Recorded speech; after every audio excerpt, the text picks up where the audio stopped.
हरे कृष्णा, राधे राधे। आज हम आपको कामिका अथवा पवित्रा एकादशी की कथा सुनाएंगे। सावन मास के कृष्ण पक्ष की एकादशी पवित्रा एकादशी अथवा कामिका एकादशी कहलाती है। इस दिन भगवान श्रीधर की पूजा की जाती है। इस व्रत के करने से सभी कामनाओं की पूर्ति होती है। इसी से इसे कामिका एकादशी कहा गया है। इसके करने से ब्रह्मा हत्या तक का दोष निवारण हो जाता है। वास्तव में यह बहुत पवित्र और पुण्यदायी व्रत है जो हर प्रकार के पापों से मुक्ति दिलाने में समर्थ है। धर्मराज युधिष्ठिर ने कहा कि हे माधव, आषाढ़ शुक्ला देवशयनी एकादशी तथा चातुर्मास व्रत महात्म्य मैंने भली प्रकार सुना और समझा। अब कृपा करके सावन मास के कृष्ण पक्ष के एकादशी के बारे में बताइए। श्री कृष्ण भगवान कहने लगे कि हे युधिष्ठिर, इस एकादशी की कथा को एक समय ब्रह्मा जी ने नारद जी से कहा था, वही मैं तुमसे कहता हूँ। नारद जी ने ब्रह्मा जी से पूछा था कि हे पितामह, सावन मास के कृष्ण पक्ष की एकादशी का क्या नाम है, क्या विधि है और उसका महात्म्य क्या है, यह जानने की मेरी बड़ी इच्छा है। कृपा पूर्वक कुछ बताइए। भगवान श्री कृष्ण ने कहा कि हे राजन, ब्रह्मा जी ने नारद जी को कुछ बतलाया, वह मैं तुमसे कहता हूँ। ब्रह्मा जी ने कहा था कि हे देवऋषि नारद, लोक कल्याण की भावना से तुमने बहुत ही अच्छा प्रश्न किया है। अब मैं जो पावन कथा आपसे कहता हूँ उसे सचेत होकर सुनो। सावन मास के कृष्ण पक्ष की इस एकादशी का एक नाम कामिका और दूसरा पवित्रा है।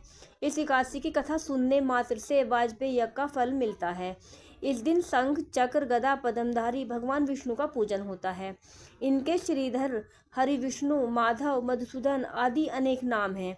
उनकी पूजा का फल सुनो। गंगा, काशी, नैमिषारण्य, पुष्कर और सूर्य व चंद्रमा ग्रहण पर कुरुक्षेत्र में स्नान करने से, समुद्र और वन सहित पृथ्वी का दान देने से, सिंह राशि में बृहस्पति में, गोदावरी और गंडकी नदी में स्नान करने से जो फल प्राप्त नहीं होता वह विष्णु भगवान के पूजन से मिल जाता है। जो मनुष्य सावन में भगवान का पूजन करते हैं वे देवताओं, गंधर्वों और सूर्य आदि सभी की पूजा कर लेते हैं। हे नारद, भीषण पापों में के कीचड़ में फंसे हुए और संसार रूपी समुद्र में डूबे हुए मनुष्यों के लिए कामिका एकादशी का व्रत ही उद्धार करने वाला है। इससे बढ़कर पाप नाशक अन्य कोई उपाय नहीं है। स्वयं भगवान ने यही कहा है कि इस एकादशी के व्रत के प्रभाव से जीव बुरी योनियों प्राप्त नहीं होता। इस एकादशी को भक्तिपूर्वक भगवान को तुलसी दल अर्पण करने वाले संसार में ऐसे रहते हैं जैसे जल में कमल। इस व्रत के प्रभाव से अंतिम समय में मनुष्य यमराज की यातना तथा नरक के दर्शन नहीं करता और सीधा स्वर्गलोक को जाता है। विष्णु भगवान रत्न, मोती, मणि तथा आभूषण आदि से उतने प्रसन्न नहीं होते जितने तुलसी दल से होते हैं। तुलसी दल अर्पण का फल 4 भार चांदी और स्वर्ण दान के बराबर है। ब्रह्मा जी ने आगे कहा, भगवान के अति प्रिय तुलसी को मैं सदैव नमस्कार करता हूँ। तुलसी के वृक्ष को सींचने से संपूर्ण यातनाएं, दर्शन मात्र से समस्त पाप और स्पर्श से मनुष्य पवित्र हो जाता है। जो मनुष्य भगवान के चरणों में तुलसी अर्पित करता है वह मुक्त हो जाता है। कामिका एकादशी की रात्रि को दीपदान तथा जागरण के महात्म्य का वर्णन चित्रगुप्त भी नहीं कर सकते।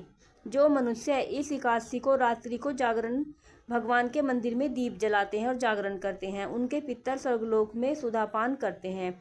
जो गौशाला में घी या तिल के तेल का दीपक जलाते हैं वे 100 करोड़ दीपक युक्त होकर सूर्यलोक को जाते हैं। अंत में ब्रह्मा जी ने कहा, ब्रह्मा हत्या तथा भ्रूण हत्या आदि पापों को नष्ट करने वाली इस कामिका एकादशी का व्रत मनुष्य को यत्नपूर्वक अवश्य करना चाहिए। व्रत करने पर तो सभी कामनाओं की पूर्ति होती ही है। इस कामिका एकादशी के महात्म्य को श्रद्धापूर्वक पढ़ने या सुनने वाले के भी समस्त पाप नष्ट होकर उसे विष्णुलोक की प्राप्ति होती है। इस दिन तुलसी की मंजरी से विष्णु भगवान का पूजन करना चाहिए।